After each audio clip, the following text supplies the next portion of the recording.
Então, pessoal, vamos agora explorar as propriedades da transformada de Laplace para a gente poder evitar usar a definição e explorar sempre que possível as propriedades, tá? Então, a primeira propriedade da transformada, a propriedade mais elementar, é a propriedade da linearidade, tá? Que a transformada pega uma combinação assim, chamada combinação linear, e aqui quando eu escrevo assim, quero que fique implícito que tanto y quanto z são funções de t, beleza? Que a gente sabe a transformada de y e z, e a e b são constantes, são coeficientes. Tá? E o que a gente quer mostrar é que se eu quero transformar uma combinação assim, chamada combinação linear, esses coeficientes eles saem da transformada. Então, um jeito de ler isso aqui é que a transformada de Laplace da combinação é a combinação das transformadas. Tá? Isso aqui é uma propriedade bem simples de mostrar, mas é legal porque a gente exercita a definição de transformada. Tá? Então, o que é transformar essa combinação aqui? Transformar essa combinação é botar essa combinação aqui, né? Ao lado do núcleo da integral. Beleza? Então você coloca essa combinação aqui. E aí, ainda dentro da integral, você faz a distributiva. Então fica a vezes isso e b vezes isso. Beleza? E aí você usa que integral da soma é soma das integrais. E o fato que isso também vale para a integral imprópria, desde que eu saiba que as integrais impróprias estão convergindo. Né? Só que é aquilo que a gente falou. A integral imprópria convergir é quando está no domínio da transformada. Tá? E a gente aqui não está muito preocupado, a gente vai sempre assumir que a gente está trabalhando no domínio da transformada, que essas integrais impróprias estão convergindo.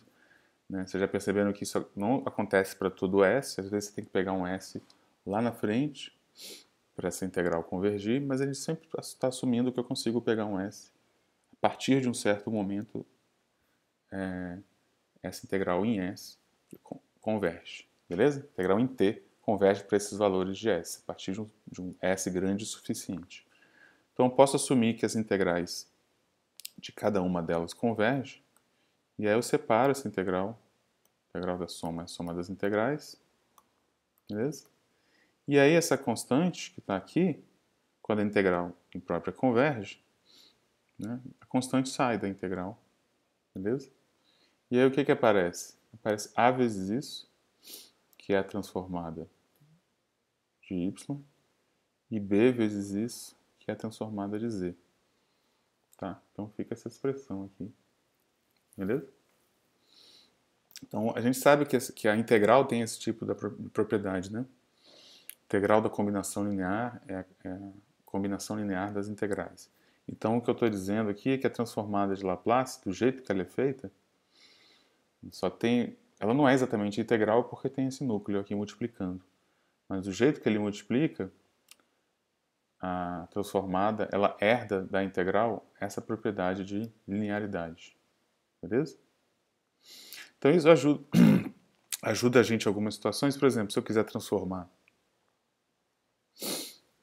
esse tipo de combinação, e a gente sabe que esse tipo de combinação aparece quando a gente resolve a DO, né? Então, para transformar esse tipo de combinação, eu não preciso usar a definição de novo. O que eu faço? Uso a linearidade, tiro os 3, tiro o menos 2 e tira, né, essa diferença, sai. Então basta eu transformar cada um desses pedacinhos. E esses pedacinhos eu sei transformar, né? Transformada de E de 2t fica S 1 sobre S menos 2. Transformada de E de menos 3t fica 1 sobre S menos menos 3. Então fica S mais 3. Beleza? Então dá essa função de S aqui, tá? E aqui você pode fazer a manipulação algébrica que você quiser. Mais adiante a gente vai precisar fazer mais esse tipo de manipulação algébrica, mas você também pode ilustrar isso aqui agora, botar tudo no mesmo denominador. Fica S menos 2, S mais 3. Então aqui fica 3, S mais 3, menos 2, S menos 2, né? Estou só fazendo o produto aqui para botar no mesmo denominador. E aí você pode manipular aqui em cima, fica 3S menos 2S, fica S. Aqui fica 9 mais 4, isso, 9 mais 4, dá 13.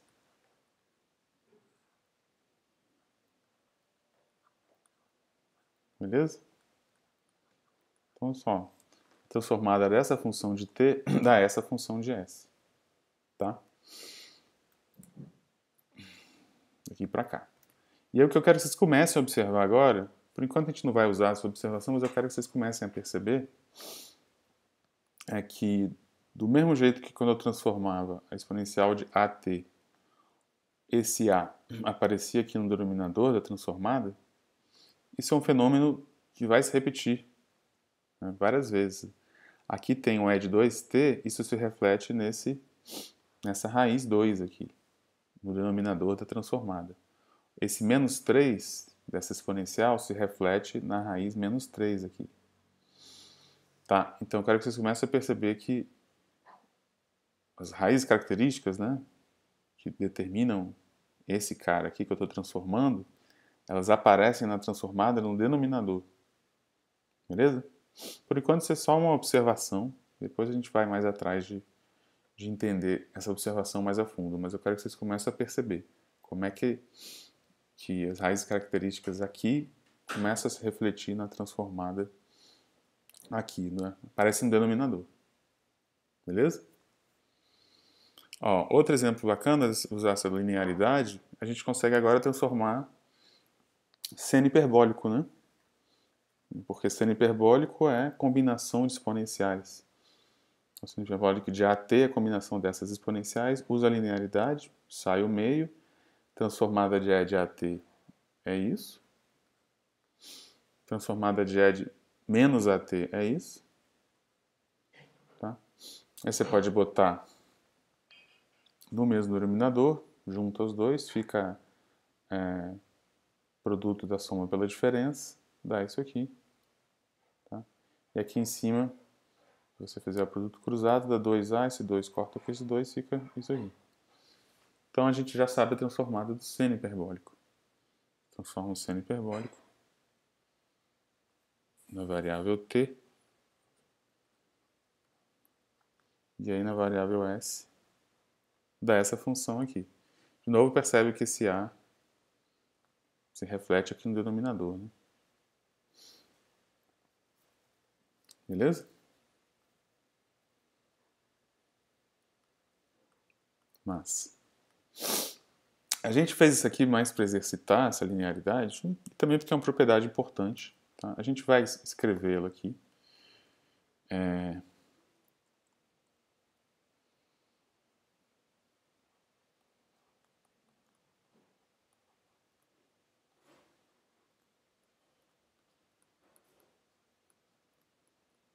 Mas depois a gente vai usar tanto essa propriedade da linearidade que a gente até vai parar de escrever.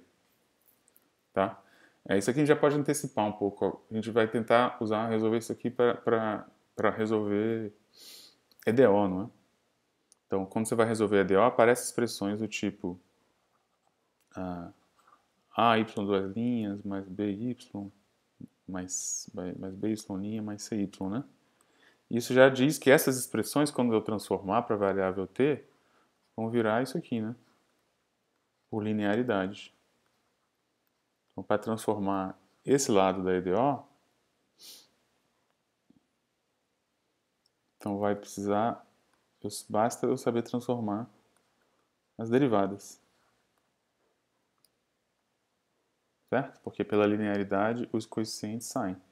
Claro, coeficientes constantes, tá?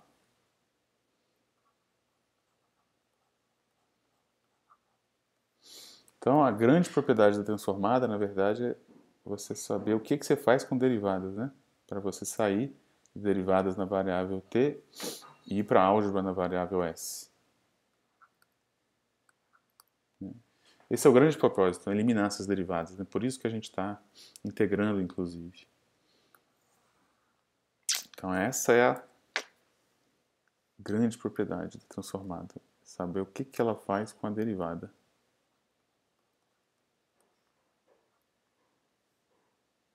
Beleza? Esse é o passe de mágica. Só que a mágica aqui é mais na escolha da definição, porque uma vez que você... Ó, essa definição aqui, vamos explorar as propriedades dela. O que ela faz? O que você quer saber como é que você transforma a derivada? Põe a derivada aqui. Beleza?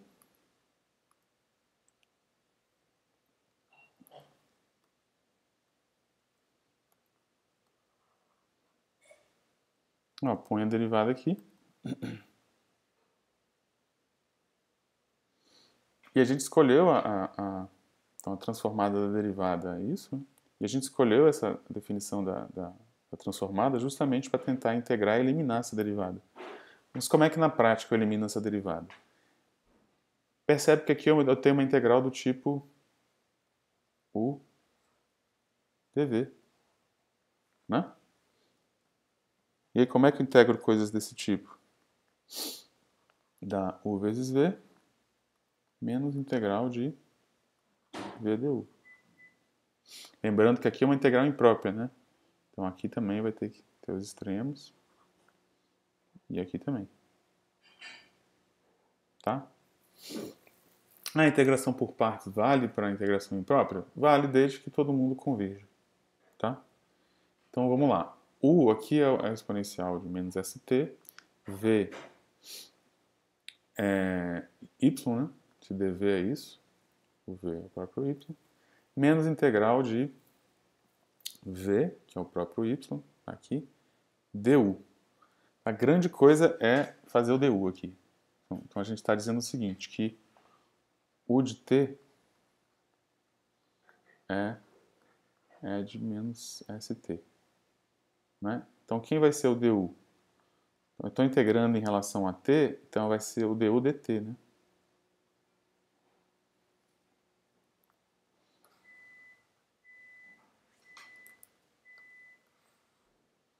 Quem vai ser o du dt? Vai ter que tomar cuidado, né? Porque tem t, tem s. Se eu derivo isso aqui em relação a t, essa aqui é a constante que está multiplicando t, né? Então é ela que cai.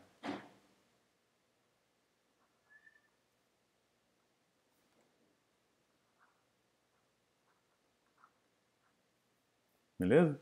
Então essa é a sacada aqui. Então aqui o du é isso aqui tudo. Porque quando eu derivo em relação a t, o menos s funciona como constante. Tá?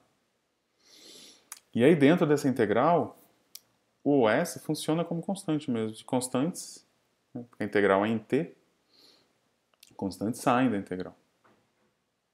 E aqui tem um menos já, aqui fica mais. Beleza? E olha só o que aparece. Que interessante. Tirando o s, olha quem aparece aqui. Aparece de volta o L de y. Então realmente eu consegui eliminar a minha derivada. Só que o que apareceu? Apareceu esse S aqui fora. Tá? E tem esse limite aqui também. Ó. Vamos calcular esse limite. Primeiro é ele calculado no infinito menos ele calculado no zero. Né? Então, menos ele calculado no zero mais ele calculado no infinito. Calcular no infinito, na verdade, é fazer um limite. Né? E multiplicar pela exponencial negativa é a mesma coisa que botar a exponencial no denominador. E o limite é a integral em t, então é quando t vai para infinito. Certo? Calculando isso aqui agora. Agora lembra, a gente está considerando com as funções o crescimento abaixo da exponencial, não é? Para a própria transformada de Laplace existir. Então, para esse tipo de função, cresce abaixo da exponencial, para S grande o suficiente, esse limite aqui está zero. Para S a partir de um certo A. Beleza? Então isso mostra que quando eu transformo a derivada, aparece isso aqui. Tá? Então essa é a regra da transformada da derivada. É meio inusitado, né, o que aparece aqui, mas o que eu quero que vocês prestem atenção são duas coisas. Um é que você consegue transformar a derivada de y se você sabe a transformada da y original. Tá? Então você transforma um problema de calcular uma derivada na variável t, na variável s, vira uma questão algébrica, multiplicar por s, basicamente. Mas tem também isso aqui. Isso aqui parece um efeito colateral ruim, mas a gente vai ver que isso aqui é essencial. É adicionar ou subtrair uma constante, né? A constante que é o valor da função no zero. Tá? A gente vai ver mais adiante que isso aqui vai acabar tendo a ver com condições iniciais de EDO. Mas o que eu quero que vocês percebam é que duas coisas. Isso aqui é puramente algébrico e envolve só a transformada da função original e o valor da função original no zero. Minha gatinha aqui está querendo fazer uma participação especial. Beleza? Então, se eu transformo a derivada,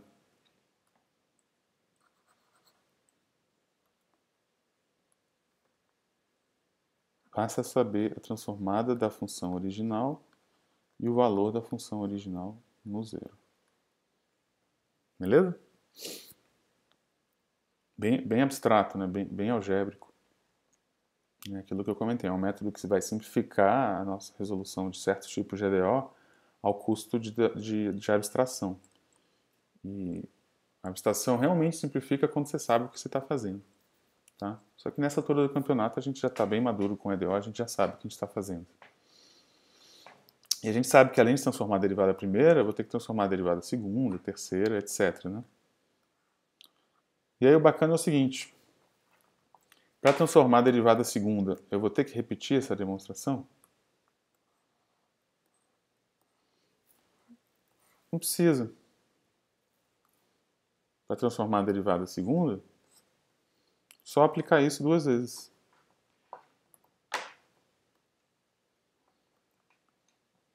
Quer ver? Se eu quiser transformar a derivada segunda, só olhar a derivada segunda como a derivada da derivada primeira.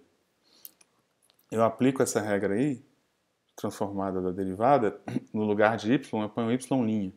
Então fica s transformada de y' menos y' no zero. Beleza? Estou aplicando aqui a regra da transformada derivada para y'. E aí, onde apareceu L de y', eu aplico a regra da transformada derivada de novo.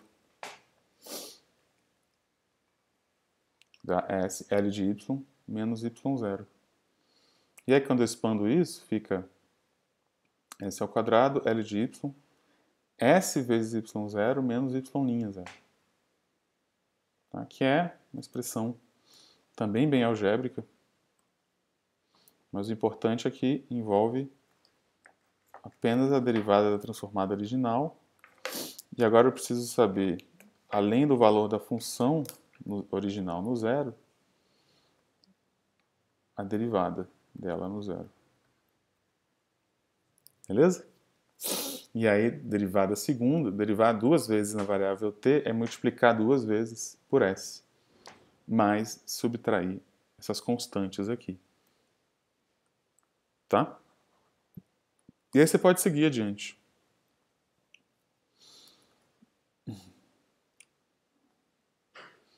Eu vou deixar para vocês como exercício saber, em geral, como é que é transformada da enésima derivada.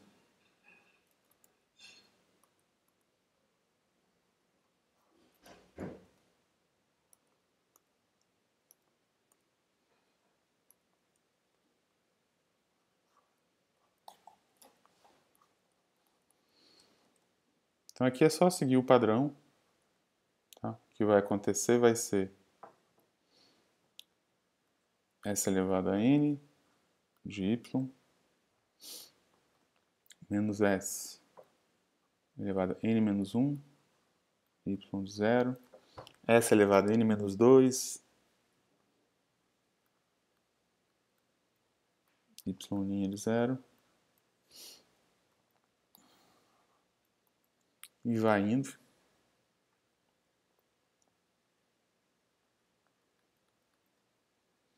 Qual vai ser o último cara? Ó, o padrão aqui é que o último cara, se é derivada segunda, o último cara parece a enésima menos 1 derivada segunda. Derivada. Beleza? E aqui as potências de S vão diminuindo, né? S ao quadrado, S elevado a 0. Aqui é S elevado a N, S elevado a N menos 1, N menos 2, S, depois S elevado a 0. Beleza? Então vou deixar vocês mostrarem isso, entenderem isso, perceberem esse padrão. Beleza? Então, de novo, isso aqui é uma expressão puramente algébrica que envolve apenas a transformada da função original e subtração de constantes que tem a ver com o valor da função e suas derivadas no zero. Beleza? E a enésima derivada vira, essencialmente, multiplicar a enésima potência do S. Tá? Então, isso vai cumprir essa promessa de transformar o cálculo em álgebra. Beleza? Porque aqui não tem essa expressão aqui, lembra? As transformadas, a gente só calculou por enquanto transformada de exponenciais e combinação linear de exponencial, né? Mas a gente já começou a perceber que isso aqui vira uma expressão algébrica. Então você vai e multiplica por potências de S, também continua algébrica. Beleza? Então, essa é a grande propriedade da transformada, tá? O que ela faz com derivadas. Mas é uma propriedade um tanto abstrata também. Então vamos usar ela. No final das contas, a gente quer usar ela para resolver EDO. Mas antes disso, vamos usar ela para calcular algumas transformadas. A gente vai perceber que essas propriedades aqui a gente pode usar também para evitar de usar a definição. Tá? Inclusive, a gente vai começar usando essa propriedade como outra maneira de obter a transformada da exponencial. Por enquanto, a gente obteve a transformada exponencial usando a definição, diretamente. Agora, vamos mostrar que tem outro jeito de obter essa transformada, que é o seguinte. A exponencial ela é caracterizada por resolver um PVI, não é? Qual o PVI? Exponencial de AT é a solução única desse PVI aqui, né? Y' é igual a y e no zero é 1. Tá? Então, toda solução, toda função que resolve esse PVI tem que ser a exponencial de AT. A gente já viu isso. Então, uma maneira de calcular a transformada da exponencial de AT é, na verdade, transformar esse PVI. Transformar PVI? É isso que a gente quer fazer, na verdade. O que a gente vai fazer aqui, essa é uma das grandes vantagens da transformada. Você não transforma só a EDO. Você incorpora os valores iniciais desde o começo. Então, a gente vai ver que se transforma PVI. EDO com condições iniciais.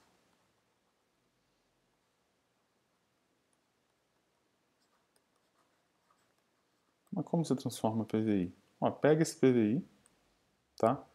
Aplica a transformada aqui. Você aplica a transformada aqui, desse lado, você usa a propriedade que a gente acabou de ver, né? Como é que você transforma a derivada? Transformada a derivada é S vezes a transformada original menos a função no zero. Beleza? E aí, como é que você usa a condição inicial? Usa agora, para substituir aqui. Então, isso aqui é 1, então esse lado vai ficar isso aqui. Tá? Então, eu transformei esse lado aqui do PVI. Por outro lado, se eu transformar esse lado, a gente pode usar a linearidade da transformada e o A sai, né?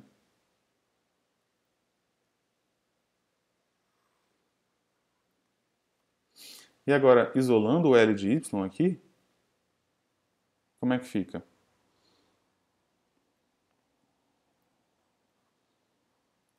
Passa esse cara para cá, fica S menos A, L de Y. Passa o menos 1 para o outro lado, fica 1. Agora isolo o L de Y, eu obtenho isso aqui. 1 sobre S menos A. Certo?